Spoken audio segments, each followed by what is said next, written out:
Chapter 1. The Breakdance Incident. Mike Allen finally leaned back in his chair and exhaled the long, tired sigh of a man who had been staring at spreadsheets for far too many hours. The numbers aligned at last, precisely, neatly, obediently, and he allowed himself a small, satisfied nod. End-of-year reports were never glamorous, but they were necessary, and Mike had never been one to leave a job half-finished, especially when the whole team was counting on him. He checked the clock. 10:03 p.m. Still time, he murmured. The company's New Year's party was downstairs, spilling out of the auditorium and into the courtyard by now. He could still make it in time to see his team drunkenly butcher karaoke. He rubbed the stiffness out of his shoulders, looked around the empty department, and allowed a rare smile to tug at his mouth. Nobody around. No deadlines crashing down on him. No calls, no questions, no responsibilities for a few precious minutes. Just him. He reached for his phone, thumbed through his playlist, and tapped an old favorite from when he was 14 and convinced that breakdancing was the key to immortality. George Clinton's Atomic Dog. The bass hit the room like a warm memory. Half a second later, his foot was tapping. Then his hips joined in. Then his arms. And before he could talk himself out of it, Mike rose from his chair in one fluid motion and let his body do what it had always known how to do. Long before data analytics, long before fatherhood, long before trying to be the reliable one in every room. He stepped, pivoted, slid. His muscles remembered everything. He popped smoothly into a body wave, shoulders rolling, chest rippling, spine bending in ways he'd never admit to his chiropractor. He spun lightly on the floor, hands steady, legs cutting through the air with surprising grace. At 51, he could still move. Not like he used to, maybe, but far better than anyone would guess. His eyes closed. His breathing steadied. The world shrank to bass, rhythm, and the delicious, familiar freedom of motion. This was his sanctuary, his private joy, which was exactly why he did not hear the footsteps. Rachell Winters had not meant to intrude on anything. She had come back upstairs purely because she didn't want to be downstairs pretending she was fine when she wasn't. The idea of another party filled with colleagues casting sympathetic glances her way had made her skin crawl. She wasn't bitter about being single, just tired of the silent messaging that she should feel incomplete because of it. Instead, she had wandered through the quiet office with her heels dangling from 2 fingers, barefoot on the carpet, half lost in her own thoughts. She'd noticed a sliver of light under the analytics department door and wondered idly who else might be hiding from the festivities. Then she heard the music. A laugh, soft and involuntary, escaped her. She hadn't heard Atomic Dog since middle school dances in Kentucky, where the gym floor had smelled faintly of popcorn and the speakers rattled with every drumbeat. Mr. Allen listens to George Clinton? That alone was worth investigating. She approached quietly, hand hovering near the doorframe, just as curiosity widened her eyes into full shock. Inside, Mike Allen, stern, dependable, impeccably professional Mike Allen, was breakdancing, and not the awkward kind where middle-aged men risk their hips for laughs. No, this was the real deal. Fluid, confident, almost beautiful. His face held a serenity she'd never seen on him at work, a deep and private contentment that made her feel, strangely, as though she were intruding on something sacred. She froze, entranced, and then he opened his eyes. For a full second, they simply stared at each other. Mike's body snapped upright so fast one might think someone had yanked him up with invisible wires. His expression shifted instantly, from blissful peace to sheer, unfiltered horror. "Ms. Winters," he squeaked, sounding like someone who had just been caught stealing donuts from the break room. I was just stretching." Rachel bit her lip, fighting a smile. "Stretching?" she echoed gently. "Is that what the kids are calling it these days?" He scrubbed a hand over his face. This isn't, look, this is extremely embarrassing." "Well," she said, leaning casually against the doorframe, "if it helps, you're very good." That did not help. His face went a shade of red she suspected he hadn't produced since 1992. He cleared his throat loudly. "Could we pretend you didn't see this?" "I could," she answered thoughtfully. "But then I'd have to pretend you don't have remarkable rhythm, and I'm not sure I can lie that convincingly." He groaned softly. She stepped inside, her voice warm, sincere. "Mike, it was wonderful. You looked happy. Peace. People don't get enough moments like that." He blinked at her. "You're not going to tell anyone?" She raised both hands. "I swear your secret's safe. Cross my heart." "Even though," she added with a teasing tilt of her head, "I'm tempted to ask for lessons." "That," he said quickly, "will never happen." "All right, for now." She nodded toward his computer. "Are you finished with the reports?" "Yeah." His posture gradually unknotted. "Just wrapped up." "Good," she said softly. "Then come downstairs when you're ready. Your team will want you there." She started toward the door, but paused and looked back at him. "For what it's worth," she said, "I'm glad I walked in. It's nice to see the real you." She slipped out before he could respond. Mike stared after her, utterly stunned. Then he muttered, "Well, that's just great," and buried his flaming face in his hands. But beneath the embarrassment, beneath the horror, A foreign little spark fluttered in his chest, curiosity, and something that felt suspiciously like anticipation. He turned off the lights, took one steadying breath, and headed toward the party. Chapter 2. The Aftermath and the Tease. Mike Allen was not a man easily rattled, but the morning after the infamous breakdance incident, he walked into the office with the expression of someone expecting an ambush. He clutched his travel mug like a shield, nodding stiffly to coworkers as though they might somehow sense the embarrassing secret he now carried. Of course, they didn't. Not yet. But his team, observant, mischievous, and far too attuned to his moods, pounced the moment he stepped into the analytics bullpen. "Morning, boss," shouted Jeremy, the youngest analyst on the team, leaning back in his chair. "You look lighter today." Mike froze. "Lighter?" "Yeah," chimed in Priya from the next desk, "like someone who had a good night. Or maybe," she narrowed her eyes suspiciously, "someone who danced it out." Mike nearly dropped his mug. "What? Why would you know? No dancing." "Absolutely none." The team exchanged glances.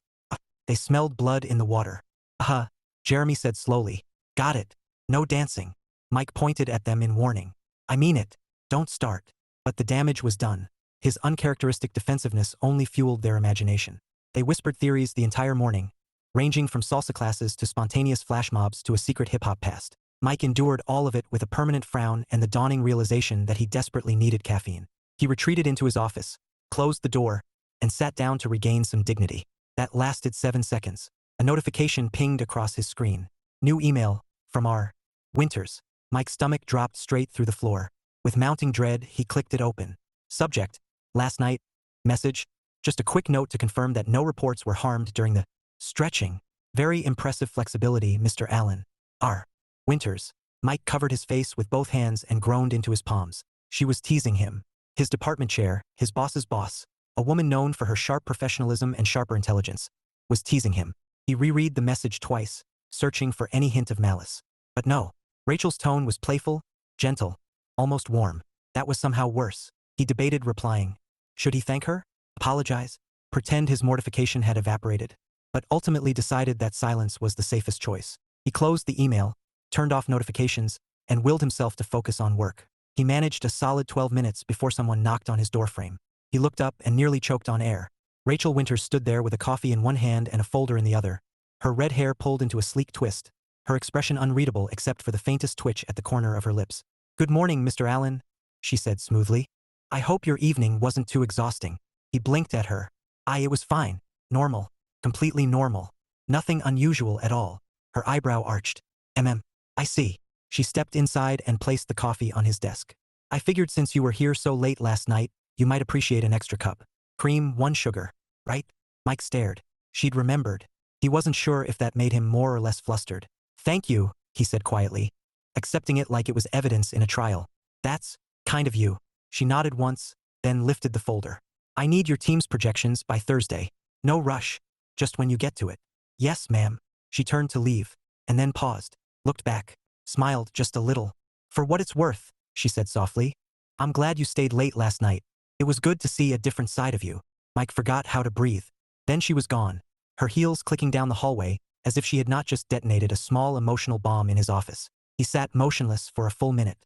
Then Jeremy's head popped into the doorway without permission. "So, why's your face red, boss?" "Out," Mike snapped. Jeremy grinned and disappeared. The rest of the day passed in a jittery blur. Mike tried to work, tried to ignore the lingering warmth of embarrassment clinging to his ribs, tried to pretend that Rachell Winters hadn't smiled at him in a way that made his heartbeat flip like a rookie skater on uneven pavement. By 5 o'clock, he had almost regained equilibrium. He packed his bag, turned off the lights, and headed toward the parking lot. Just as he pushed through the back stairwell door, he saw her again. Rachel was standing near the exit, shrugging on her coat. She looked over her shoulder and caught sight of him. "Heading out?" she asked. "Yes," he said, then immediately regretted how stiff he sounded. She gave him a gentler smile this time. "Well, have a good evening, Mike." He hesitated. That had been the first time she'd ever used his first name. It glowed between them with unexpected intimacy. "You too, Rachel," he finally said. She nodded and walked toward her car. Mike walked toward his. They both pretended not to look back. But they did. Just once. Chapter 3, Krista's Visit. Mike Allen found comfort in routine. He woke at 6, brewed his coffee, skimmed the news, and headed to work with the predictability of a sunrise. But the Saturday after the breakdance incident was anything but predictable. He had barely stepped into his kitchen, mug steaming in hand, when a key turned in his front door. Only 2 people had keys to his house, and one of them lived 3 states away. "Dad," called a bright, familiar voice. "I come bearing pastries, judgment, and possibly advice. We'll see how the morning goes." Mike blinked as his daughter, Krista, breezed into the room like a cheerful tornado in a winter coat. At 33, she still had the boundless energy she'd had as a kid, but with an adult's ability to weaponize it. "I thought you weren't coming until next month," Mike said, pulling her into a hug. Krista squeezed him tightly. "Surprise. My conference ended early. And since I was already on the East Coast, I figured I'd drop in and make sure you weren't doing anything weird." "I don't do weird things." She stepped back and gave him a look that very clearly said, "I don't believe you." "Hum." She sniffed the air. "I sense guilt. You sense coffee." "Nope. That's guilt." She plucked a mug from his cabinet. "So what's new? You don't usually call and say everything's good in that tone of voice unless something happened." Mike frowned. "Nothing happened, Dad." She sat across from him at the small kitchen table. "You're too old to lie convincingly." He tried to sip his coffee, but she pinned him with the stare, the one she had undoubtedly inherited from her mother. He caved in 90 seconds. "Well," he admitted, setting his mug down, "I may have danced at work." Krista's face lit up, horrified and delighted in equal measure. "You what? Why were you dancing at work? And who saw you?" "Oh my God, Dad. Who saw you?" He groaned, rubbing his temples. "Rachel. Ms. Winters." Krista gasped dramatically. "Your department chair?" "Yes." "Oh, this is amazing." She thumped the table. "Tell me everything." "No." "Yes." "No." "Yes." Mike sighed. "Fine. I was working late. I finished the reports. Nobody was around, so I played a song and let loose a little." "A little? Okay. A lot." Krista was beaming now. "And she walked in on you?" "She saw everything." Krista laughed so hard she had to set her mug down to avoid spilling it. "Dad, you breakdanced in front of your boss. This is the greatest thing that has ever happened." "It is not great," Mike insisted. "It's embarrassing." "Did she laugh at you?" "No." "Did she make fun of you?" "No." "Did she send you a passive-aggressive email about professionalism?" "No." Krista leaned in, eyes narrowing with suspicion and glee. "Did she maybe compliment you?" Mike stared at the tabletop. "Maybe." Krista slapped both hands over her mouth. "Dad, she likes you." "She does not like me. She respects me." "She emailed you teasingly, didn't she?" "You're terrible at hiding things." Mike felt his ears warming. He took a long sip of coffee. Krista gasped again. "Oh my gosh. You like her." "I don't. I'm not Krista. I'm 51. And," she shrugged, "51-year-olds are allowed to like people." "That's not the point. Dad." Her voice softened. "You've spent my whole life putting your responsibilities first. You and Mom made a home, raised me, built careers, did everything right. But you're allowed to have a life now." He looked at her, surprised by her seriousness. "You deserve someone," she continued. "Someone who sees you. Someone who makes you laugh. Not just someone you help, or support, or protect." He swallowed. "I had that someone once." "I know," she said gently. "And Mom loved you too. But both of you agreed your marriage was a season, not a destination." He stared into his mug, the memories soft and bittersweet. Krista reached across the table and squeezed his hand. "I'm not telling you to date your boss," she added with a mischievous grin. "I'm just saying, if someone surprises you, in a good way, maybe don't shut the door so fast." Mike chuckled. "You're supposed to be my child, not my therapist." "Incorrect," she said, biting into a pastry. "Children exist specifically to annoy their parents into emotional growth." He shook his head, smiling in spite of himself. They talked through the morning about her job, his team, her friends, his home repairs, everything and nothing. But the conversation kept circling back to the same theme. Life was long, but it wasn't endless. When Krista finally stood to grab her coat, she hugged him again, fiercely. "Just think about it," she whispered. "Life doesn't stop at 50. If someone makes you feel something, let yourself feel it." And with that, she left as quickly as she had arrived. Mike watched her drive off, his chest warm and unsettled. As he closed the door, a realization crept in quietly, uninvited. He had thought about Rachel's smile 3 times in the past hour. That probably meant something. Chapter 4. Carrie's check-in. Mike had just stepped out of the shower when his phone buzzed on the bathroom counter. He wiped his hands on a towel, glanced at the screen, and smiled. Carrie calling. His ex-wife had always had a sixth sense about when to check on him, almost eerie in its accuracy. He answered on speaker, still toweling off his hair. "Morning, Care." "Well, good afternoon, technically," she replied. "Some of us aren't early birds anymore." Mike chuckled. "Some of us never were." "Point taken," she said with a laugh. "How are you?" He paused. Carrie would hear if he lied. She always did. "I'm all right." That was the most suspicious "all right" I've ever heard, she said immediately. "What's going on? Are you sick? Did something happen at work? Did someone get fired?"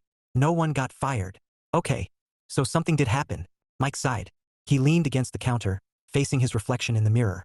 A perfectly ordinary man who, somehow, had stumbled into circumstances far from ordinary. It's nothing dramatic, he said. Just embarrassing. Oh, now I'm interested. Carrie's voice perked up. What did you do? Spill coffee on an executive? Accidentally reply all something terrible? What? Mike closed his eyes. I danced. Silence. Then, you what? I danced, he repeated, defeated. Carrie burst into laughter, bright and warm and loud enough that he had to lower the volume. Oh, honey, she wheezed between laughs. You didn't. Oh no, you didn't. I did. At work. Yes. And someone saw you? Yes. Her laughter doubled. Who? Who saw you breakdance at work? Oh my God. Please tell me it was someone important so I can enjoy this on a deeper level. It was Rachel. Sudden silence again. Carrie exhaled slowly. Oh wow. Your department chair. Yes. Huh. Huh what? I'm just processing, she said. I didn't expect that. Mike waited. Carrie was never subtle. Her wheels were turning. He could hear it. So, she said slowly, how mortified are you on a scale from 1 to catastrophic? Somewhere between, I can never retire because I have to stay employed forever, so they don't build a memorial to that moment, and I need to move to another state. Carrie laughed again, softer this time. Mike, it's not that bad. She walked in on me mid-move. I think I was doing that thing, where your spine sort of waves. Oh Lord, not the spinal ripple, Carrie said. Haven't seen that since our wedding reception. He groaned. Please don't remind me. What did she say? Carrie asked more gently now. She complimented me. Carrie fell quiet. And then, he added reluctantly, she emailed me teasing me, and brought me coffee the next morning. Oh, Carrie said. Her tone changed, less amused now, more curious. Interesting. It's not interesting, Mike insisted quickly. It's embarrassing. She hummed. Sure. Mike pinched the bridge of his nose. He knew that tone. That was the I know something you don't want to admit yet tone. He had heard it throughout their 18-year marriage. Care, he warned. Don't start. I'm not starting anything, she said innocently. Just observing. You're observing wrong. I'm observing accurately. She took a slow breath. Mike, you sound flustered. You don't get flustered. Not unless someone gets under your skin. He rubbed his jaw. It's nothing. Does she treat you well? Yes. Respect you? Yes. Makes you laugh? His silence answered for him. Carrie softened instantly. Hey, she said quietly. I'm not giving you a hard time. I want you to have something good. You deserve that. Mike exhaled. It's complicated. Love always is. He laughed softly. It's not love. No, not yet, she said simply. But maybe don't slam the door on something before you know what it is. Her words lingered in the room like afternoon sunlight, warm, unjudging, familiar. It reminded him of why their marriage had worked as long as it did. Carrie didn't demand, didn't twist, didn't manipulate. She simply saw him. And for almost 2 decades, they had taken care of each other in the ways they knew how. You're still good to me, he murmured. And you're still good to me, she replied. We just grew in different directions. Doesn't mean we stopped caring. He smiled. Krista said almost the same thing today. Carrie chuckled. Well, she's always been smarter than both of us. That she has. A comfortable silence stretched between them. Hey Mike, Carrie said at last. Yeah. If someone out there makes you feel alive again, don't be scared of it. I want you to be happy. Truly. He swallowed around a surprisingly tight feeling in his throat. Thanks, Care. Any time, she said warmly. And Mike. Yeah. Please tell me you at least stuck the landing. He groaned. Goodbye, Carrie. She laughed. Goodbye, breakdancer. He hung up, shaking his head, but smiling. And though he tried very hard not to think about it, the truth settled gently, quietly inside him. He was flustered. And not just because of embarrassment. Because Rachell Winters had smiled at him. Because Krista had noticed something. Because Carrie, who knew him better than anyone, thought there was something worth exploring. And because, despite himself, he kept remembering the way Rachel had said, it was good to see a different side of you. Mike sat slowly at the kitchen table, staring at nothing. Maybe it was time. Chapter 5. Rachel's perspective. Rachell Winters stared at the untouched mimosa in front of her. The condensation sliding down the glass in a thin, glistening trail. She should have been relaxed. She had the whole Sunday free. The cafe was warm and sunlit, and the scent of fresh biscuits drifted from the kitchen like a buttery promise. But her mind was 1,000 miles away, and stubbornly fixed on the image of Mike Allen breakdancing with his eyes closed. Across from her, her friend Ivy tapped the table impatiently. Okay, Ivy said, leaning in. You're doing that thing again. What thing? Rachel asked, though she already knew. That thing where you're physically here, but your soul is off riding a horse through Anxiety Valley. Rachel lifted her mimosa and took a sip. Maybe I'm just tired. Wrong. Ivy waved a fork at her. You're thinking about something. Spill. Beside Ivy, their other friend Nadine slid a plate of pancakes between them with a knowing smirk. Let me guess. Work. Rachel almost nodded, almost, but something stopped her. More accurately, someone stopped her. And apparently she hesitated too long. Nadine's eyebrows shot up. Oh my God. It's not work. Ivy gasped. Is it a person? It's a person. Who is it? Is it a new hire? Did someone flirt with you? Calm down, Rachel said, fighting amusement. No one flirted with me. Someone absolutely flirted with you, Ivy said confidently. You look like a woman who got hit with a compliment she didn't know how to process. Rachel sighed heavily. It wasn't like that. Ah, Nadine said. So it was a compliment. Rachel resisted the urge to hide her face in her hands. Instead, she set down her glass, sat back, and folded her arms. It was Mike Allen. Both women froze. Ivy blinked. Mike, Allen? Nadine leaned forward. Data Mike? Quiet Mike? Polite to a fault Mike? That Mike. That Mike, Rachel confirmed. Ivy slammed her palms on the table. Oh my gosh. Did he finally snap? Please tell me he didn't go on a rant about spreadsheet formatting. No, Rachel said. He danced. Silence. Then the cafe erupted with Ivy's delighted shriek. He what? Rachel groaned. Lower your voice. No, Ivy said, pointing accusingly. You cannot drop a statement like that and expect me to whisper. Start talking. Rachel tried, truly tried, to deliver the story with dignity. But the moment she said the words, breakdancing, and atomic dog, both of her friends dissolved into helpless laughter. Nadine wiped her eyes. I'm sorry, that is incredible. And you walked in on it. Yes. And he didn't hear you? No. Oh my lord, Ivy breathed, shaking her head. Rachel, you saw the most responsible man in the company turning into a one-man 80s dance troupe. Rachel covered her smile with her napkin. He was actually really good. That shut them both up. Nadine studied her closely. You mean like, genuinely good? Rachel nodded. It still surprised her. How confident he had looked. How peaceful. In all her years working with him, she had seen him steady, reliable, and unflappable, but never joyful. Not like that. And then what happened? Ivy asked eagerly. He saw me. Oh and oh, Ivy whispered, thrilled. He was mortified. Oh yes, Nadine whispered, equally thrilled. They watched her expectantly. Rachel hesitated. She could tell them the rest, the teasing email, the shared smiles, but doing so made her feel strangely exposed. Still, these were her closest friends. So, she said slowly, I sent an email, just a small one, teasing him a bit. Both women exchanged looks so explosive that Rachel threw her hands up. Not like that, she protested. It was harmless, friendly, nothing suggestive. Nadine rested her chin on her hands. And how did he react? He didn't reply. Ivy frowned. Oh, but, Rachel continued, the next morning I brought him coffee. Oh, they repeated, but with a very different tone. Rachel felt her cheeks warm despite herself. And he looked surprised but pleased, she admitted. In this quiet, almost grateful way. Her friends stared at her. What? She snapped. You like him, Ivy said flatly. I do not. You like him, Nadine echoed, eyes shining mischievously. Rachel scoffed. No, absolutely not. He's kind, and consistent, and steady. She paused, searching for the right words. And he sees people, really sees them, not for their job titles, not for their status. Ivy leaned back smugly. And you like that about him? Rachel opened her mouth to protest, and found she couldn't, because it was true. She liked that Mike Allen didn't try to impress anyone. She liked that he wasn't loud or entitled or manipulative. She liked that he had spent decades building a life based on responsibility and quiet devotion. She liked that he was respectful to everyone, no matter their role or pay grade. She liked a lot of things she hadn't realized until this very moment. Nadine reached across the table and touched her hand gently. Rachel, you've been lonely for a long time. Not because you're unlovable, but because you're tired of people who only see your title. Ivy nodded. Maybe this is the universe telling you to notice someone who isn't pretending for you. Rachel looked down at her mimosa, watching the bubbles rise and vanish. She had climbed so far, worked so hard, maintained a perfect image for years. But somewhere along the way, a quiet hunger had grown. A longing for something simple, genuine, familiar. For music that wasn't corporate playlists. For conversations that weren't networking. For someone who didn't care whether she had an executive badge. For someone who could look at her and see the girl from Kentucky who played the banjo on her grandparents' porch at dusk. And unexpectedly, impossibly, Mike Allen had seen something in her. Not in a romantic way, not yet, but with a softness she hadn't felt from anyone in years. Ivy nudged her playfully. So what now? Rachel took a slow breath. I don't know, she admitted.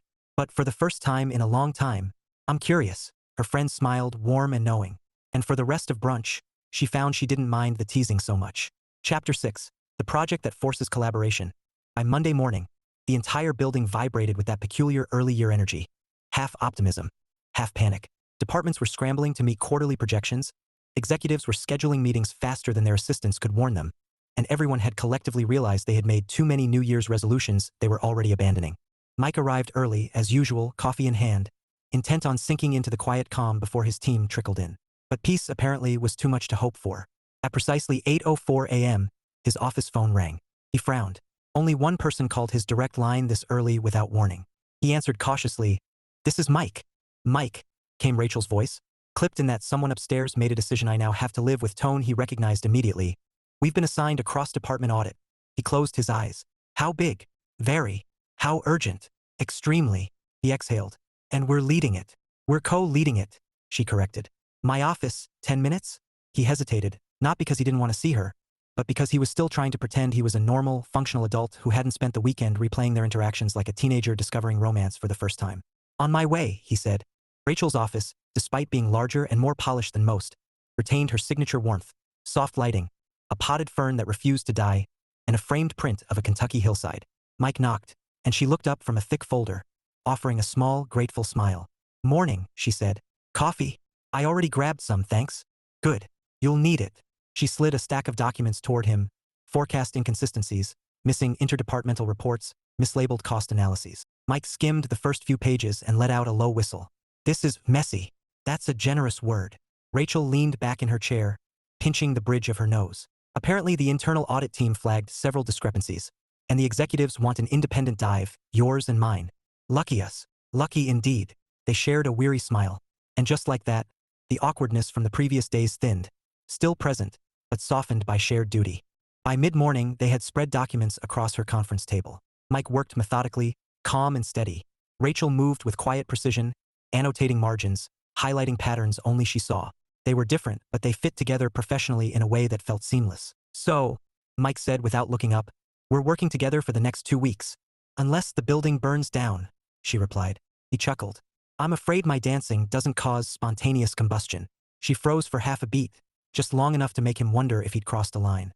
But then she gave him a sideways look, one eyebrow rising. "Shame," she said.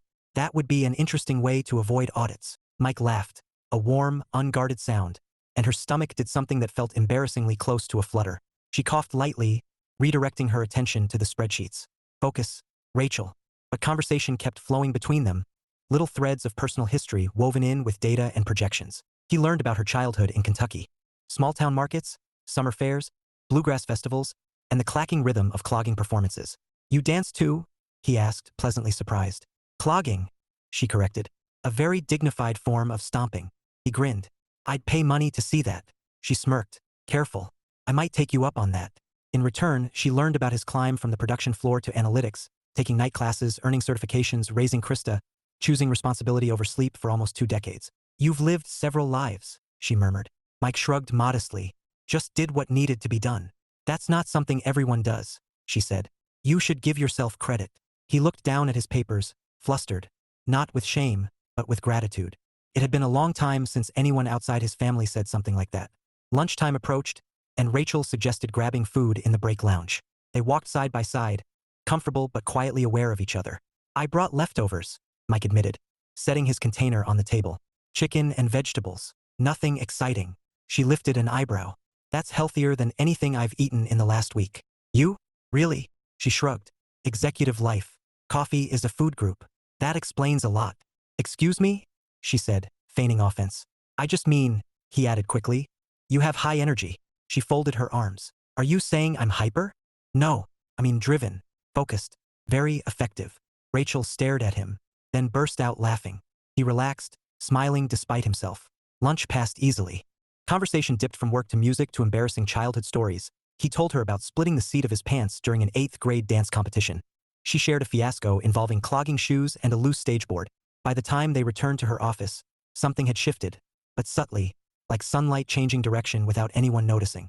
The afternoon brought charts, cross-department analyses, and enough numerical anomalies to give an accountant nightmares. But working with Rachel made the hours feel almost enjoyable. At one point, she leaned over his shoulder to look at a data cluster he'd highlighted. Her hair brushed lightly against his arm. He froze, composed on the outside, startled on the inside. Rachel either didn't notice or pretended not to. "Good catch," she murmured. Mike nodded quickly. "Thanks." They resumed working, the air between them now charged with a faint, careful awareness neither acknowledged. Around 5, Rachel set her pen down. "That's enough for today," she declared. "If we keep going, the numbers will start hallucinating." "I think they already have," Mike said, rubbing his eyes. She smiled at him, tired, genuine, warm. "Thank you," she said softly. "This would be a nightmare alone." "Any time," he replied, and he meant it. As they packed up their materials, their eyes met and held for a moment too long to be accidental. A quiet promise passed between them, unspoken but unmistakable. This is the beginning of something. Neither dared name it yet, but both felt it. Chapter 7, A Dance Lesson Gone Wrong and Right. By Wednesday evening, Mike and Rachel had fallen into an easy professional rhythm. Papers passed seamlessly between them, conversations flowed without the awkward hesitations of the first day, and the audit was beginning to take shape into something manageable. But beneath the practical efficiency, something else simmered. A steady, unspoken awareness neither dared name. It was after 6 when they finally called it a day. Most of the building had emptied, leaving the corridor outside her office dim and quiet. Rachel stretched, rolling her shoulders. "My back is staging a rebellion," she muttered. "I think it's asking for a new career." Mike chuckled. "You could always switch to clogging full-time." "Very funny," she pointed at him. "Don't make me demonstrate." He grinned. "I'd pay good money to see that." They were still smiling when she tilted her head, watching him with sudden curiosity. "You know," she said, "you still haven't explained how you're able to dance like that." His smile faltered. "Ah, that. Yes, that," she said, crossing her arms. "You don't just casually breakdance at age 51. That takes practice." He rubbed the back of his neck. "It's just something I did when I was younger, and never really stopped." She stepped closer, eyes gleaming. "Show me." He blinked. "Show you what?" "A move. Something simple." "No. Yes. Absolutely not." "Mike." She leaned in, her tone playfully stern. "You owe me. I kept your secret. I deserve at least one demonstration." He shook his head firmly. Too firmly, in fact, because that only made her grin widen. "Fine," she said. "Then teach me." His jaw dropped. "Teach you, Rachel? No. No, no. You could get hurt."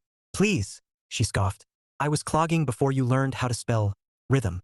"That's exactly what worries me." She rolled her eyes. "Come on.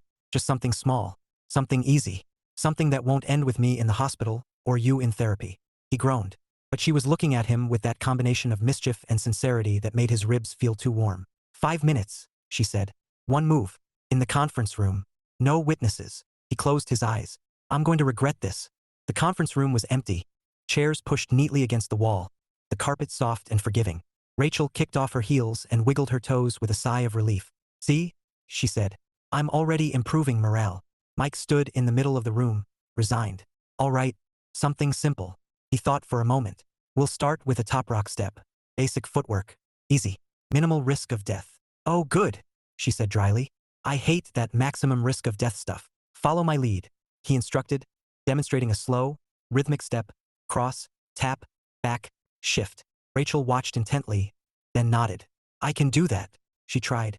She could not do that. Her first attempt looked more like she was dodging imaginary puddles. Her second attempt involved almost kicking him in the shin. Her third attempt resulted in her spinning directly into his arms. They both froze. For one startling moment, their faces were inches apart. Her hands rested against his chest. His hands steadied her instinctively at her waist. The warmth of her, the closeness, the surprise, it all rushed in at once. Rachel cleared her throat softly. "Well, that was less graceful than intended." "Could have fooled me," he murmured. She smiled, then stepped back, slowly, reluctantly. "Okay," she said, lifting her chin. "Third time's the charm." "No, absolutely not," he said quickly. "I'm invoking my authority as co-lead to end this lesson." She laughed, the sound bright and genuine. "Fine, but I'm not giving up." "I figured." She slipped her heels back on. "For the record, you're a very patient teacher." "And for the record," he replied, "you're a terrible student." She gasped in mock offense. "I'll remember that." He smiled, softened by fondness. "Good." They walked out together, stopping at the intersection of their office paths. The air between them felt charged again. Light, warm, tinged with something new. "Same time tomorrow?" she asked. "For the audit," he clarified. "For the audit," she echoed, though her eyes carried something more playful. He nodded. "See you in the morning." She gave him a lingering look, then turned away. He watched her go, noticing, for the first time, the bounce in her walk, the ease in her shoulders, the tiny smile she wore when she thought he wasn't looking. Mike closed the conference room door behind him. He did not regret it. Not even a little. Chapter 8, A Misinterpretation and a Setback. By Friday afternoon, the audit war room, formerly known as Rachel's conference space, looked like a battlefield. Charts covered the walls, color-coded tabs sprouted from stacks of printouts, and somewhere under a pile of annotated spreadsheets was a stapler both of them swore they'd seen earlier. But the tension in the room wasn't from the paperwork. It was from the silence. Not angry silence. Not uncomfortable silence. Just distance. Rachel kept it professional, courteous, and perfectly composed. Too composed. She didn't tease him. Didn't smile at him the way she had earlier in the week. She gave crisp instructions, asked for clarifications, and nodded politely at his suggestions. And Mike, who was more used to reading data than people, could tell something had shifted. He just didn't know why. They were halfway through reconciling two conflicting forecast models when Rachel quietly said, "I'll take that set. You handle the expense codes." "No, sounds good." "No, let's tackle this together. Just a task division." Mike swallowed. "Sure." She took the folder and moved to the far end of the table, farther than she needed to. He watched her shoulders, straight, rigid, businesslike. Not cold, exactly. Just guarded. He stared at his numbers, but they blurred. After a few minutes, he set the folder down. "Rachel." She didn't look up. "Yes. Did I?" He cleared his throat. "Did I do something?" That made her pause. Slowly, she raised her gaze to his. Her eyes were steady, but there was something in them. Something disappointed, or maybe resigned. "No," she said softly. "You didn't do anything wrong." He frowned. "Then what's going on?" She hesitated, searching his face with an expression he couldn't quite decipher. "It's nothing," she said at last. "Let's focus on the audit." But she looked away too quickly, and her voice carried a brittle edge. It wasn't nothing. Mike's instincts, honed over years of raising a child and managing teams, told him this was a misunderstanding he hadn't figured out yet. But he didn't push. Not now. Not when she was clearly building walls he didn't want to force his way through. So they worked in parallel. Efficient. Quiet. Separate. Felt wrong. An hour later, they took a break. Rachel stepped into the hallway, claiming she needed fresh air. Mike followed a minute later, partly because he wanted to stretch, partly because he refused to let the distance grow without at least trying to understand it. He found her standing near the large window overlooking the parking lot, arms folded tightly. "Beautiful view of people fleeing the building," Mike said gently. She huffed out a small, reluctant laugh. "Accurate." He stood beside her, leaving just enough space to respect her boundaries. "Are you sure you're okay?" he asked. "Yes. Really okay?" Her jaw tightened. "Mike, we're colleagues. We don't have to check in on each other like friends." That one stung. "Is that what you think?" he asked quietly. "What I think," she said, staring out the window, "is that you have a life outside work, family, people who matter. I don't want to intrude on that." Mike blinked. "Intrude?" "Rachel, you haven't intruded on anything." She didn't look at him. "I overheard you earlier, talking about Carrie, and Krista, and your history." He winced. "That was a private call." "I know," she said quickly. "I wasn't eavesdropping. I was coming back from printing something, and I heard enough." "Enough to what?" She closed her eyes briefly. "Enough to realize I might have misread things." Her voice softened, barely above a whisper. "You still love her." The misunderstanding slid into place like a puzzle piece. Mike drew a slow breath. "Rachel, not the way you're thinking." But she shook her head. "It's fine," she said. "Truly, you two have history, a daughter, traditions. I would never want to step into the middle of something like that." "You're not." "I am," she said simply. "And that's okay." The calm acceptance in her voice made something twist in his chest. She thought she had been a complication in his life, a disruption, an interference. "This is a misunderstanding," he said, trying again. She just offered a professional smile, the kind that didn't touch her eyes. "Let's finish the audit. We're on a deadline." And with that, she walked back toward the conference room, shoulders straight, expression composed, leaving Mike standing alone in the hallway, stunned, frustrated, and more than a little heartbroken. He returned to the room after a long moment, and they worked in silence again, her guarded, him trying to find the right words but unable to speak them without risking making things worse. Each page they turned felt like a mile widening between them, and for the first time since this strange new connection began, Mike feared he had already lost something before he even had the chance to name it. Chapter 9, The Company Retreat. The annual company retreat had a reputation for being equal parts productive, awkward, and excessively catered. Usually, Mike approached it with mild amusement and a firm determination to avoid any activity involving icebreakers, trust falls, or fun. But this year, he walked into the conference center with something else on his mind. Rachel. They hadn't fully recovered from the tension created earlier in the week. She was polite, distant, and entirely untouchable behind a wall of professional courtesy.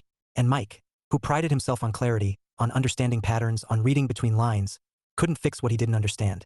He only knew one thing: he didn't want distance. Not from her. The retreat began with the usual fanfare. Motivational music no one asked for, an overenthusiastic facilitator, and a slideshow of corporate values that everyone had memorized and promptly ignored. Mike sat with his team, smiling automatically at the right places, but occasionally glancing across the room. Rachel sat near the front with other department heads, posture straight, hair neatly pinned, expression unreadable. She looked composed. She looked focused. She looked like she was avoiding looking at him. His chest tightened. By mid-morning, they were shuffled into breakout groups for a team-building activity called Bridging the Gap, which was ironic given the state of things between them. The facilitator called out names. And for the problem-solving duo number 3, Mike Allen and Rachell Winters. Mike's heart jolted. Rachel's head snapped up. For a split second, their eyes met. Neither smiled. Neither looked away. But something shifted, maybe resignation, maybe relief. They walked toward each other, stopping awkwardly by a table scattered with wooden blocks and laminated instructions. "Looks like we're partners," Mike said quietly. "Yes," she replied, tone neutral. "Let's get started." She took a seat. He sat across from her. Neither moved toward the puzzle pieces. The facilitator walked by, chirping, "Remember, communication is key." Rachel inhaled sharply. "So," she said, picking up a wooden block as if it personally offended her, "we're supposed to build a bridge. Symbolism. Lovely." Mike nodded, then gently set his hands on the table. "Rachel, I think we need to talk." Her fingers stilled.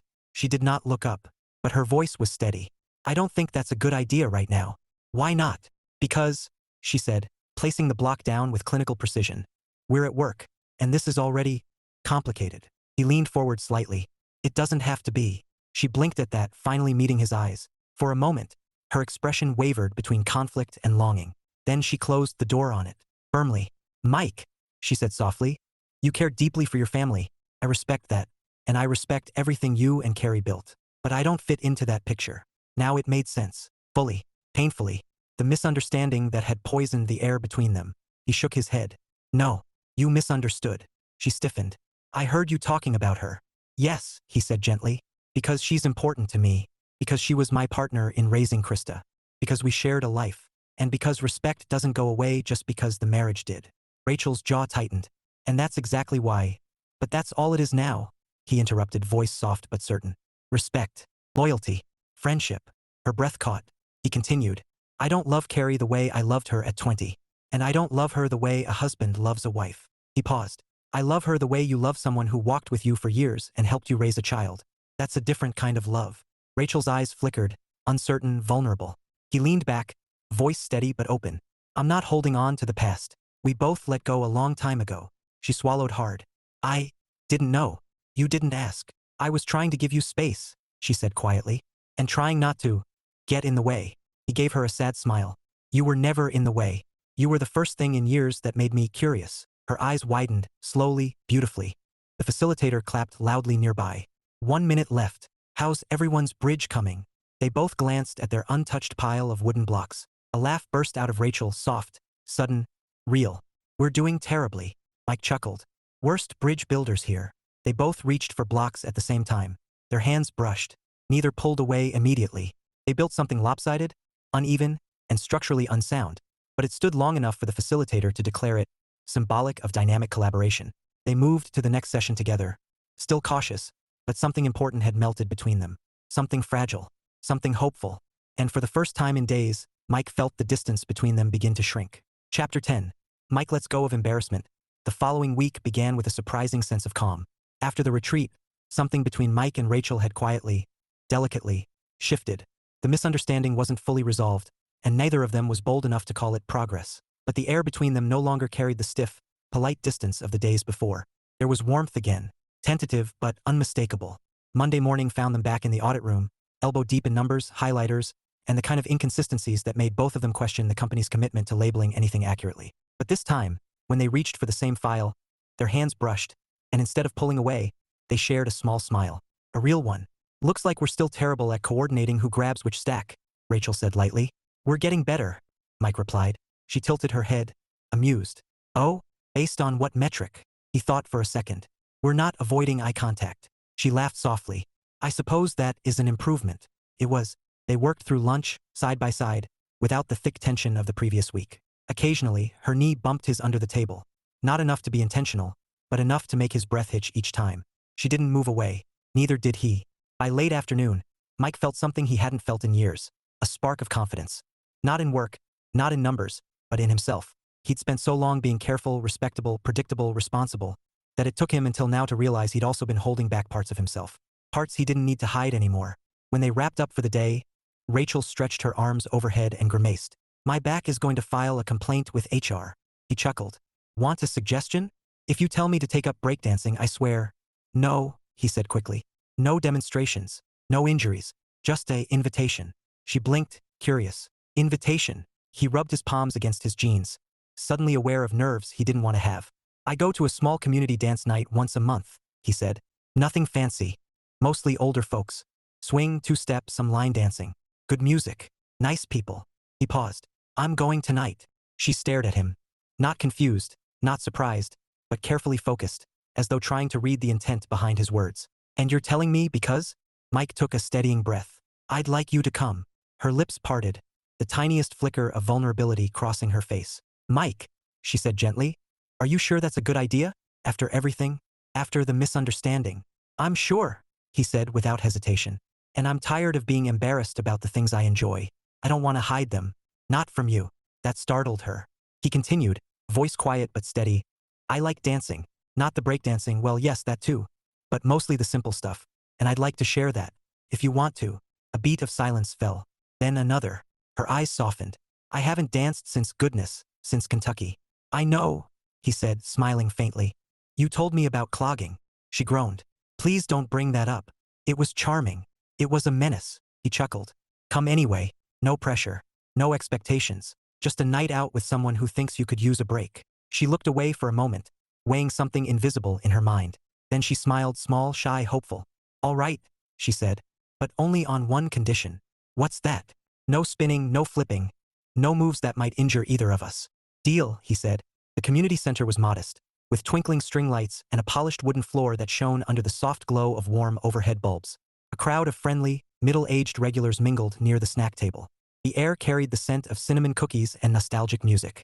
When they walked in together, a few heads turned, but only to greet Mike with familiarity. "Evening, Mike. Brought a friend, I see." "Don't worry, sweetheart. He's one of the good ones. Won't step on your toes." Rachel laughed in spite of herself. "You're popular here." "Mostly because I don't spill punch anymore," he admitted. "You did spill punch?" "Not tonight." He offered his hand. "Come on." She placed her hand in his, not hesitantly, not reluctantly, but deliberately. The music started. A simple, upbeat rhythm. Mike guided her gently, teaching her the steps with patient instruction. 1, 2, 3. Good. And turn. "Oh no, no turning. It's a small turn. There you go." She stumbled. He caught her. They both laughed. "Okay," she said, breathless. "I have not done this in years." "You're doing great." "You're lying." "A little," he admitted warmly. She laughed again, the real kind, bubbling and bright. She leaned closer, relaxing into the motion, the rhythm, the company. And then something beautiful happened. The song shifted into a jaunty country tune. Rachel's face lit up. "Oh," she whispered. "I know this." Before he could ask, she stepped back, squared her stance, and began to clog. Not aggressively, not foolishly, just lightly, quick, precise footwork, tapping and brushing in patterns that made her skirt sway and her eyes sparkle. The room watched with delight. Mike watched with awe. She finished with a small flourish, cheeks flushed. He clapped, grinning. "You undersold that." She nudged his arm. "Well, someone had to show you how it's done." "That was impressive." "It was rusty." "It was impressive," he repeated. Her smile softened, her gaze lingering on his. "I'm glad I came," she said quietly. "Me too." He offered his hand again. She took it instantly, and they danced long into the evening. Two people who had spent too many years being careful finally allowing themselves to simply enjoy someone else's company. Not as colleagues, not as obligations, not as perfect professionals, just as two people who, for the first time in a long time, felt something real. Chapter 11. Carrie's surprise advice. Saturday morning arrived with an unusual sense of ease. Sunlight streamed across Mike's kitchen table, glinting off the mug of coffee he was nursing while replaying the dance night over and over in his mind. Not the steps, not the music, though both had been wonderful, but the look on Rachel's face when she'd laughed, when she'd danced, when she'd taken his hand without hesitation. He hadn't felt that kind of warmth from someone outside his family in years. He didn't know what it meant yet, but he wanted to find out. He was mid-sip when his front door opened, and someone let themselves in. Only one person besides Krista did that with zero shame. Carrie. Mike, she called from the hallway. I brought breakfast. I'm starving, and bored, and craving those ridiculous pastries from the bakery on 5th. Mike smiled despite himself. Come on in. Coffee's on. Carrie breezed into the kitchen wearing jeans, a soft sweater, and the confident energy of someone who'd already run 3 errands before most people woke up. I hope you have real cream, she said, dropping the bag of pastries on the table. I always have real cream, he replied. Jesus, Care. What kind of monster do you think I am? She laughed, pouring herself a cup. Just checking. I've been disappointed before. They settled into their usual seats, the same ones they had used for years, even after the divorce. Not because of habit, not because of nostalgia, but because the familiarity was genuinely comfortable. So, Carrie said casually as she tore a croissant in half. Krista told me something interesting. He froze. When did you talk to Krista? Last night, Carrie replied. She called me because she was worried about you. Worried? Mike blinked. Why worried? She said you sounded distracted, but in a good way. Mike rubbed his forehead. She reads too much into things. Carrie's eyebrows lifted. Does she? Because you do seem a little different today. I'm always different after coffee, he said quickly. Mike, he sighed. Okay, fine. I just went out last night. With who? A friend. Carrie smiled knowingly. A friend. Yes. A female friend? He groaned. Carrie. She leaned forward, eyes bright with curiosity. Mike, come on. You haven't gone out socially with anyone since the divorce except coworkers during retirement parties. Who is she? He hesitated.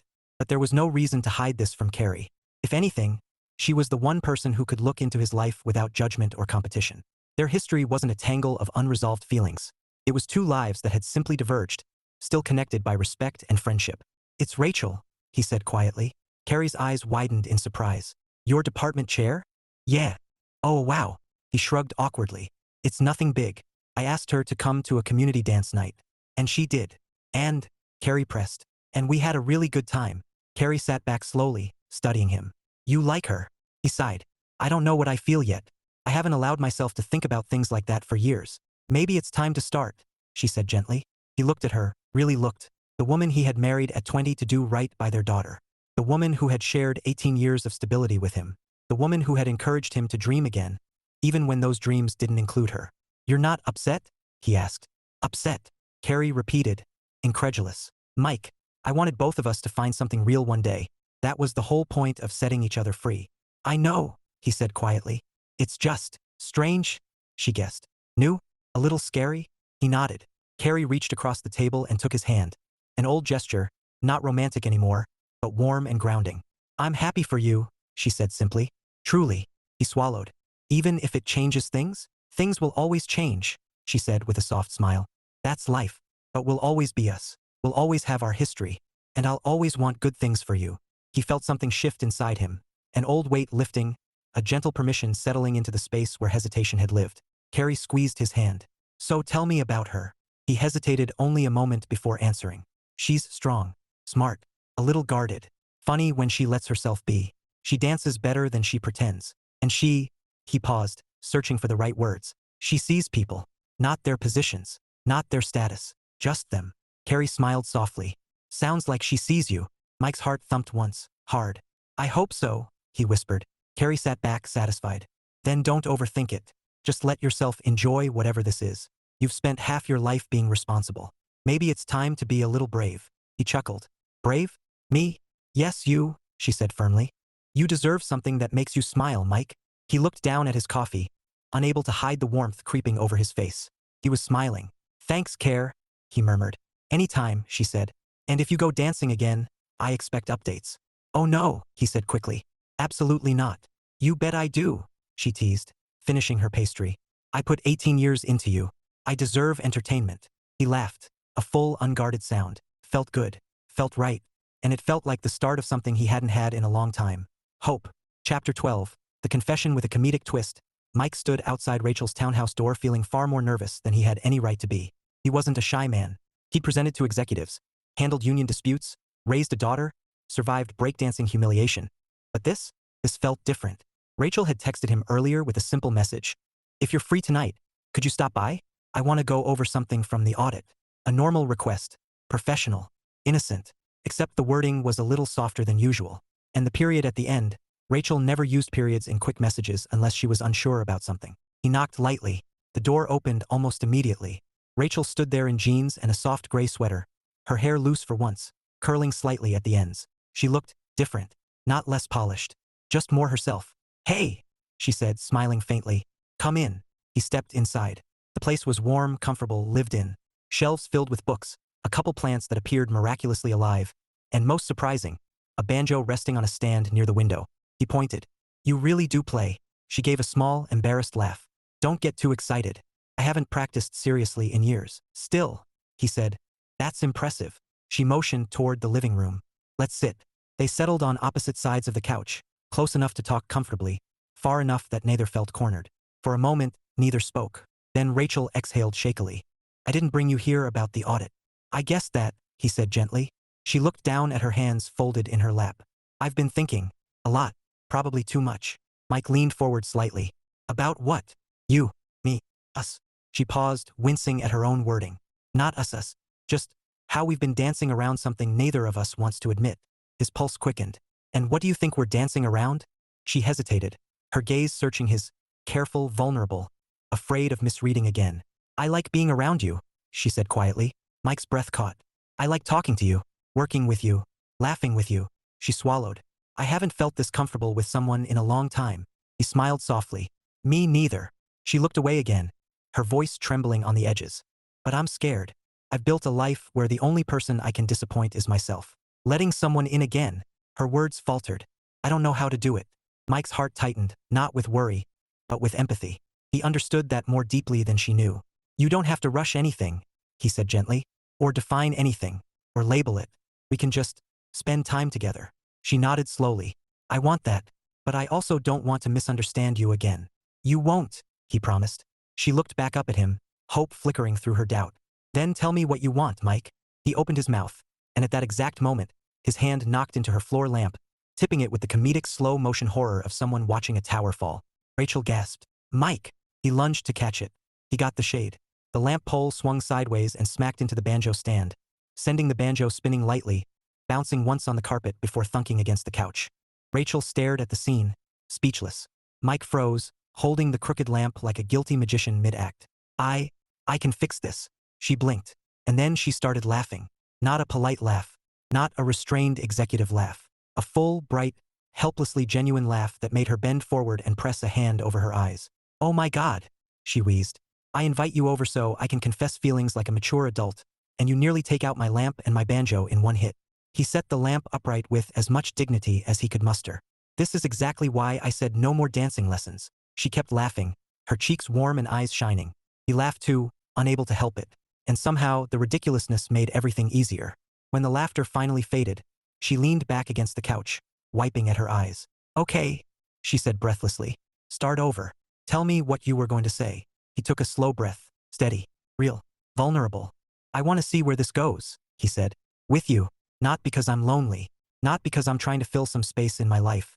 But because being around you feels good in a way I didn't expect." Her smile softened. "I feel the same." He reached for her hand, hesitantly, giving her plenty of time to pull away. She didn't. Their fingers intertwined naturally, comfortably, as if they'd done it 100 times before. Rachel leaned her head lightly against his shoulder. "I'm glad you're here, Mike." He exhaled, the last of his nerves melting at the sound of her voice. "Me too." She sat up after a moment, eyes playful. "But please, for the love of everything holy, don't touch the banjo again." He lifted a hand in surrender. "No promises." She nudged him. He nudged her back. And that night, through laughter, fear, honesty, and a toppled lamp, something finally, officially began. Chapter 13, a new tradition. The year moved forward quietly, the way life does when something gentle and promising is taking shape beneath the surface. Mike and Rachel didn't rush anything, didn't label anything, didn't tumble headfirst into declarations or complications. They simply chose each other one small moment at a time. Shared lunches during the audit, a weekly walk after work, a movie night that turned into 3. And once, when Rachel was too tired to cook, Mike showed up at her door with takeout, a silly grin, and the worst impression of a banjo riff anyone had ever performed. She had laughed so hard she nearly dropped the food. It was slow. It was steady. It was right. Which is why, when December rolled around again, it made perfect sense that Rachel asked, with a tentative softness in her voice, Are you going to the company New Year's party this year? Mike raised an eyebrow. Planning on avoiding it again? She looked away, a faint blush rising. Not if I have someone to go with. He smiled, warm and certain. Then I'll be there.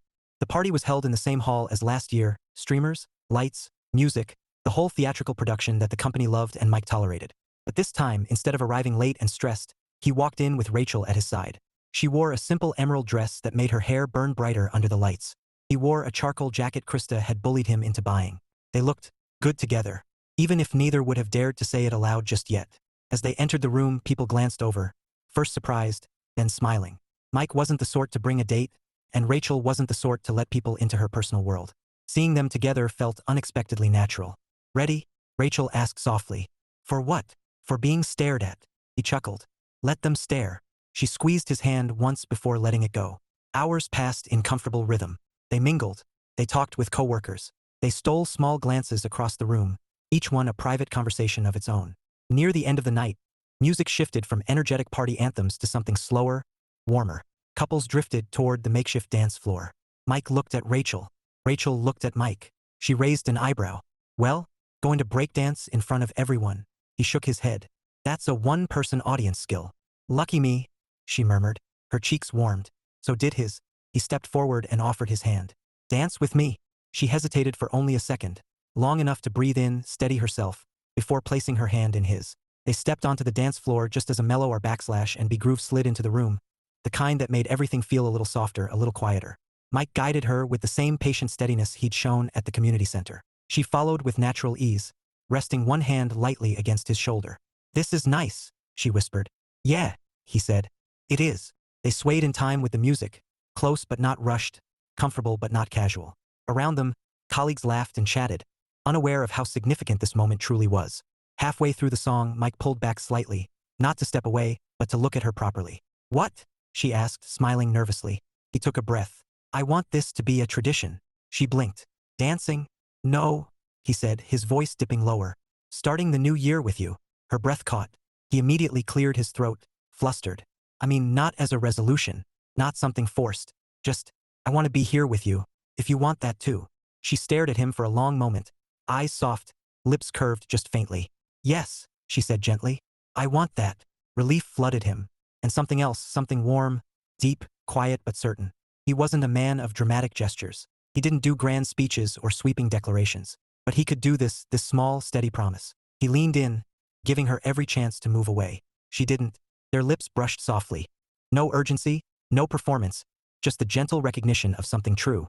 When they pulled apart, she pressed her forehead lightly against his. Mike, she murmured. Yeah. Next year, she whispered. You're showing me that body wave move again. He groaned. Absolutely not. She grinned. Absolutely yes. He laughed against her hair. We'll negotiate. She tightened her arms around him. We will. The music swelled. The lights glowed. And as the clock ticked closer to midnight, they continued to sway. Two people who had taken their time, listened to their fears, honored their pasts, and somehow stumbled into something quietly extraordinary. A new year. A new rhythm. A new tradition. Together. Epilogue. The long game. Spring arrived quietly, without fanfare. One day Mike stepped outside and realized the air no longer carried winter's bite. The world had softened. Blossoms speckled the company courtyard. People walked a little slower, smiled a little easier. And he was different too. 6 months had passed since the night he and Rachel had attended the New Year's party together. 6 months of slow-building connection, shared dinners, long talks, stolen glances across conference tables. Soft, steady moments that wove themselves into something sturdy. Not infatuation, not adrenaline, something better, something that lasted. It was a late Thursday afternoon when Mike finished the final quarterly report and stretched his arms above his head, joints popping in protest. Down the hall, he heard muted laughter.